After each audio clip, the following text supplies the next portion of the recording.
नमस्कार दोस्तों, power of knowledge में आपका स्वागत है। और आज हम लोग CSS के अंदर करेंगे बैकग्राउंड की रिपीट प्रॉपर्टी। अब देखिए, कई बार रिपीट प्रॉपर्टी में हमारे पास क्या होता है कि जो इमेज है हमारे पास वो एक्चुअल में छोटी हो जाती है आपके पेज से। तो अगर इमेज आपकी देखने में छोटी है तो आपका पेज आपके लिए कुछ अच्छी लुक नहीं। तो उस केस के अंदर हम क्या करते हैं कि इमेज की बैकग्राउंड रिपीट प्रॉपर्टी को हम यूज़ कर लेते हैं। अगर हम बैकग्राउंड रिपीट प्रॉपर्टी को यूज़ करेंगे तो होगा क्या कि आपकी जो इमेज है वो रिपीटेशन शुरू कर देगी और आपका जो पेज है वो आपके लिए हो सकता है थोड़ा सा अट्रैक्टिव लग जाए। लेकिन कई बार आपकी रिपीटेशन प्रॉपर्टी है वो आपके पेज के लिए ठीक भी नहीं होती है, तो इसको हम नो रिपीट भी कर सकते हैं।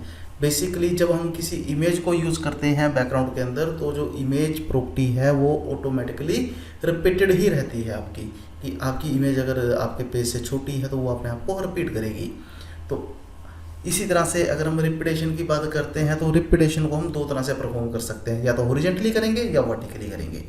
अगर हम हॉरिजॉन्टली करते हैं तो हम रिपीट एक्स प्रॉपर्टी का यूज़ करते हैं, और अगर हम वर्टिकली करते हैं तो हम रिपीट वाई प्रॉपर्टी का यूज़ करते हैं। तो मैंने एग्जाम्पल के अंदर आपको दिखाया है सबसे पहले नो रिपीट का यूज़ करके। बॉडी बैकग्राउंड इमेज आपको URL दिया गया इमेज का, रिपीट प्रॉपर्टी को नो रिपीट कर दिया गया। इसी तरह से एक बार मुझे सिर्फ उसको हॉरिजॉन्टली रिपीट करना है तो मैंने उसको रिपीट एक्स कर दिया। अगले एग्जाम्पल में हो सकता है कि मुझे उसको वाई पे रिपीट करना हो तो मैं यहाँ रिपीट वाई कर सकता हूँ। तो आइए हम देख लेते हैं एक प्रैक्टिकल अप्रोच किस तरह से हम इसको यूज़ करेंगे। तो ये मेरा नोटपैड का पेज है जिसके ऊपर मैंने वर्किंग को परफॉर्म किया हुआ है। एक बार हम इसकी वर्किंग देख लेते हैं कि अभी आपको ये क्या शो कर रहा है। मैं कंट्रोल O करता हूँ, अपने पेज को ओपन करता हूँ।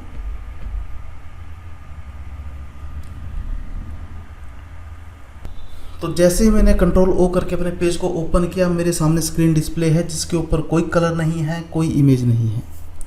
तो अब हम अपने पेज को इमेज देंगे। मैं नोटपैड में जाता हूँ,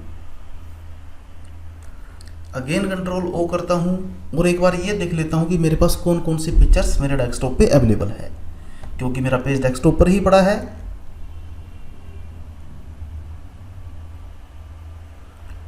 तो ये देखिए आपके पास यहाँ 3 PNG फाइल्स हैं, एक 1, एक AA, एक BI।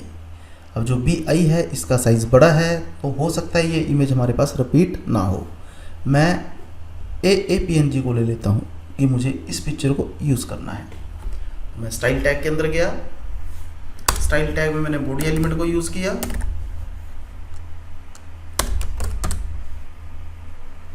और यहाँ पर मुझे बैकग्राउंड इमेज का यूज़ करना है।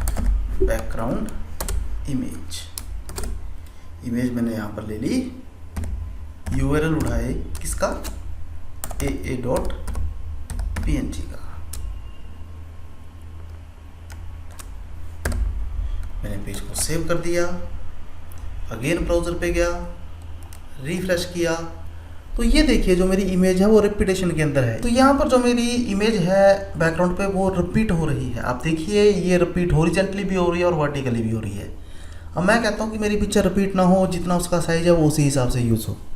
तो उस केस में मैं यहाँ पर क्या करूँगा, बैकग्राउंड रिपीट प्रॉपर्टी का यूज़ करूँगा।